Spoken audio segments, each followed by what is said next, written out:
Hello students, जैसा कि मैंने आप लोग को बोला था कि क्लास 8 का पूरा सिलेबस मुझे कंप्लीट कराना है, जिसमें साइंस, मैथ और इंग्लिश ज़्यादा प्रायोरिटी उसका रहेगा। सो इंग्लिश में तो थोड़ा बहुत मैं पढ़ाया हूँ अभी तक। उसके बाद मैं साइंस का एक चैप्टर उठाया हूँ जो रेल प्रोजेक्ट। पहले झारखंड में रेल प्रोजेक्ट वीकली होता था, प्रत्येक सप्ताह होता था, फिर उसको मंथली कर दिया गया है। और इस बार का रेल प्रोजेक्ट 1 दिसंबर को आप लोगों का होने वाला है ऑल ओवर झारखंड में। और उसका सिलेबस है चैप्टर 12 और 13। तो चैप्टर 13 में आपका संश्लेषित रेशा है और प्राकृतिक रेशे हैं। रेशा को 2 भागों में बांटा गया है। एक प्राकृतिक रेशा जो नेचर ने दिया है, प्रकृति ने दिया है, इसका एग्जाम्पल है सूती, रेशमी और ऊनी। जबकि संश्लेषित रेशा जो मानव के द्वारा बनाया जाता है, मैन मेड होता है, जिसे हम लोगों ने बनाया है, नायलॉन, रेयान और पॉलिस्टर। इसमें एक बहुत इंपॉर्टेंट क्वेश्चन है कि मानव द्वारा निर्मित पहला संश्लेषित रेशा कौन सा था? तो वो नायलॉन था, जिसे 1931 में खोजा गया था। और उसके बाद मैं ये जो भी पढ़ा रहा हूँ, इसका पीडीएफ में सारा क्वेश्चन आंसर मेरे एक्सपीरियंस के थ्रू आपको मेरे यूट्यूब चैनल पे मिल जाएगा, जिसको आपको बार बार पढ़ते रहना है। रेयान का देखते हैं। रेयान का एग्जांपल में क्या है, रेयान के बारे में कुछ जानते हैं। रेयान का खोज सर्वप्रथम चाइना में हुआ है, चीन में हुआ है। रेयान का खोज कहाँ हुआ है? चीन में हुआ है। और नायलॉन का खोज 1931 में हुआ है, चीन में हुआ है। उसके बाद 19वीं शताब्दी के अंत में वैज्ञानिकों को रेशम के समान वाले रेशे प्राप्त करने में सफलता प्राप्त हुई। 19वीं शताब्दी में वैज्ञानिक थे, वैज्ञानिकों को जैसा रेशम होता है, रेशम के समान, जस्ट लाइक रेशम के समान गुण वाले रेशे प्राप्त हुए और उसी को रेयान कहा गया, जिसमें लकड़ी की लुगदी, रुई की लुगदी, ये सब सम्मिलित रहते हैं। उसके बाद नायलॉन मानव निर्मित पहला संश्लेषित रेशा, जैसा कि मैंने आप लोगों को बताया, 1931 में इसका खोज हुआ है। और सर्वप्रथम इसे न्यूयॉर्क और लंदन के बाजारों में बेचा गया। सर्वप्रथम इसे न्यूयॉर्क और लंदन के बाजारों में बेचा गया, जिससे इसका नाम नायलॉन पड़ा। कहाँ? न्यूयॉर्क और लंदन, न्यूयॉर्क और लंदन के बाजार में इसको बेचा गया था। और रेयान का चाइना में। और नायलॉन से बनने वाले सामान क्या क्या होते हैं? जैसे टूथब्रश, पेंट ब्रश, मशीनों के पार्ट पुर्जे, सीट बेल्ट, मोजा वगैरह नायलॉन से बनते हैं। और नायलॉन का उपयोग पैराशूट बनाने में भी होता है। ठीक है। उसके बाद आप आ जाइए पॉलिस्टर ये है। पॉलिस्टर एक अन्य संश्लेषित तंतु है। इसे इंग्लैंड में, इसे कहा? इंग्लैंड में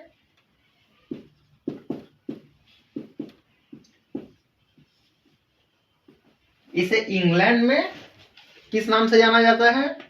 टेरिलीन। इंग्लैंड में इसे टेरिलीन कहा जाता है, टेरिलीन। और अमेरिका में डेक्रॉन कहा जाता है इसे, अमेरिका में डेक्रॉन।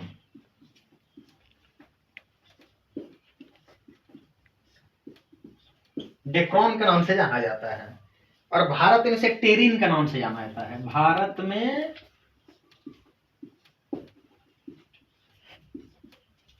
टेरिन के नाम से जाना जाता है। ये आपका नायलॉन हो गया, ये रेयान हो गया, पॉलिस्टर हो गया। पॉलिस्टर को इंग्लैंड में टेरिलीन कहते हैं, अमेरिका में डेक्रॉन कहते हैं, और भारत में, अपने इंडिया में, इसे टेरिन कहा जाता है। उसके बाद आगे बढ़ते हैं। एक्रिलिक एक रेशा है। एक्रिलिक ऐसे जो पॉलिस्टर और नायलॉन के रेशे से सीधे नहीं होते हैं, एक्रिलिक ये ऊन के रेशे जैसे होते हैं। प्राकृतिक स्रोतों से प्राप्त ऊन काफी महंगे होते हैं। नेक्स्ट, अब हम लोग रेशम की पहचान कैसे करेंगे? कोई भी रेशा है, किसी भी रेशे को हम पहचानेंगे कैसे? तो सबका अलग अलग ये है। जैसे सूती जब जलेगा तो ये पीली लौ के साथ में जलेगा। सूती को जब भी हम जलाएंगे तो ये शीघ्र जल जाएगा और पीली लौ के साथ में जलेगा।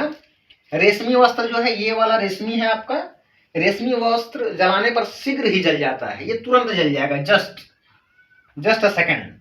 अब आते हैं ऊनी में। ऊनी वस्त्र धीरे धीरे जलता है, ये धीरे धीरे जलता है, ठीक है, ये धीरे धीरे जलेगा और ये जल्दी जल जाएगा, तुरंत जल जाता है। उसके बाद रेयान वस्त्र जल्द ही जलकर पिघल जाते हैं। रेयान जो है ये वाला, ये तुरंत ही जलकर पिघल जाएंगे, तुरंत खत्म हो जाएगा ये।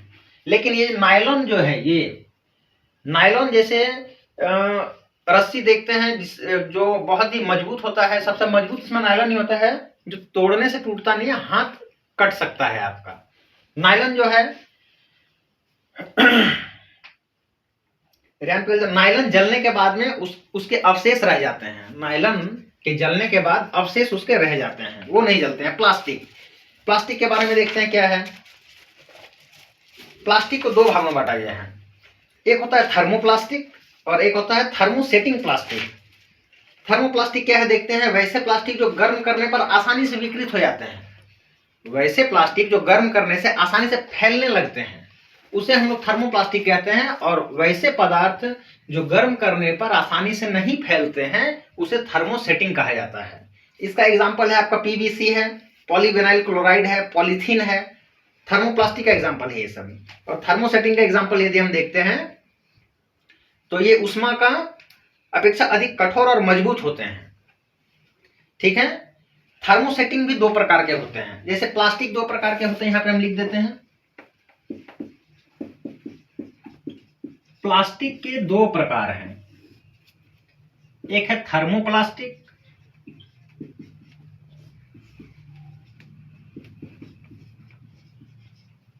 और एक है थर्मोसेटिंग।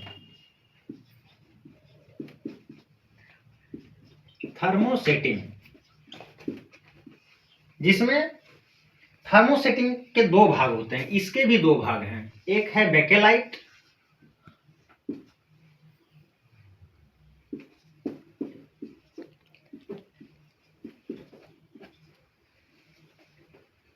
और दूसरा है मेलामाइन।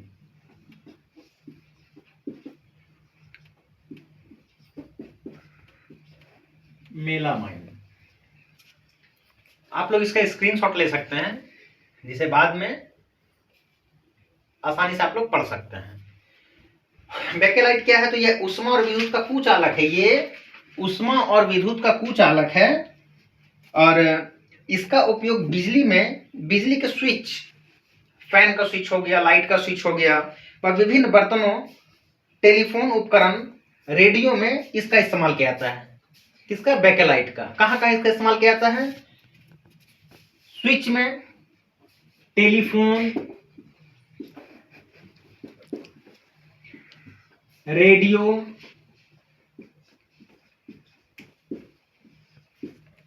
का इसमें इसका यूज होता है। और मेलामाइन का उपयोग कहाँ होता है? फर्श की टाइल बनाने में, फर्श की टाइलों में,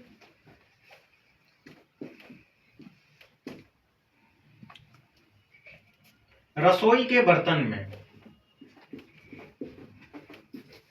रसोई के बर्तन में मेलामाइन का उपयोग होता है। जैसा कि आप लोग फिर से एक बार समझिए इसको। रेशा है, दो भागों में बांटा गया है, एक प्राकृतिक रेशे हैं, एक संश्लेषित रेशे हैं। इसे प्रकृति ने दिया है, नेचर ने दिया है। नेचर में सूती है, रेशमी है, ऊनी है। रेशमी जल्दी जल जाएगा, ऊनी धीरे धीरे जलेगा। नायलॉन, संश्लेषित रेशे में नायलॉन है। 1931 न्यूयॉर्क, लंदन के बाजारों में इसको बेचा गया था, इसलिए इसका नाम नायलॉन पड़ा। रेयान, चाइना में इसका खोज किया गया। पॉलिस्टर को इंग्लैंड में टेरिलीन, अमेरिका में डेक्रॉन और भारत में टेरिन के नाम से जाना जाता है। प्लास्टिक को दो भागों में बांटा गया है, एक थर्मोप्लास्टिक है और एक थर्मोसेटिंग है। थर्मोसेटिंग को भी दो भागों में बांटा गया है, एक है आपका बेकेलाइट, जिसका उपयोग टेलीफोन या रेडियो में होता है। दूसरा है मेलामाइन, फर्श की टाइलों में और रसोई के बर्तनों में इसका उपयोग होता है। और रेशे को पहचानेंगे कैसे कि कौन सा क्या रेशा है, वो तो मैंने आपको बता दिया पहले ही। नेक्स्ट अब देखते हैं प्लास्टिक। एक होता है बायोडिग्रेडेबल, एक होता है नॉन बायोडिग्रेडेबल। पदार्थ जो प्राकृतिक प्रक्रिया से जीवाणु के द्वारा जो अपघटित होते हैं उसे जैव निम्नीकरण कहते हैं, और वैसे पदार्थ जो प्राकृतिक घटकों द्वारा आसानी से विघटित नहीं होते हैं उसे अनिम्नीकरणीय कहते हैं। कागज के अवशेष को अपघटन होने में 20 दिन लगता है, जबकि प्लास्टिक के अवशेष को अपघटन होने में 20 वर्ष लगते हैं। इसलिए प्लास्टिक को बैन किया गया था, वो हमारे लिए बहुत ज्यादा हार्मफुल है। और एक देख लेते हैं प्लास्टिक का। जैसा कि मैंने आपको बताया प्लास्टिक है ये, इस प्लास्टिक को इसको 4R कहते हैं, इसको 4 भागों में बांटा गया है। कैसे? तो एक होगा रिड्यूस,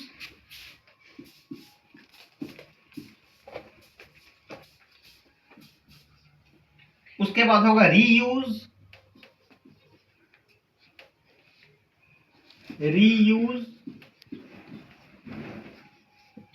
थर्ड है रिसाइकल, फिर से इसको किया जाएगा रिसाइकल,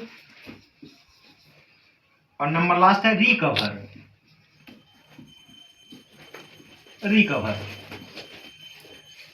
4R सिद्धांत के नाम से जाना जाता है इसे। तो पॉलीथीन मानव जाति के लिए अभिशाप है। यह जल्द नष्ट नहीं होता है, इसे जलाने पर जहरीली गैसें निकलती हैं जो मानव जाति के लिए काफी हानिकारक होती है। इसमें मिट्टी, पानी, खाद्य, जलवायु दूषित होते हैं।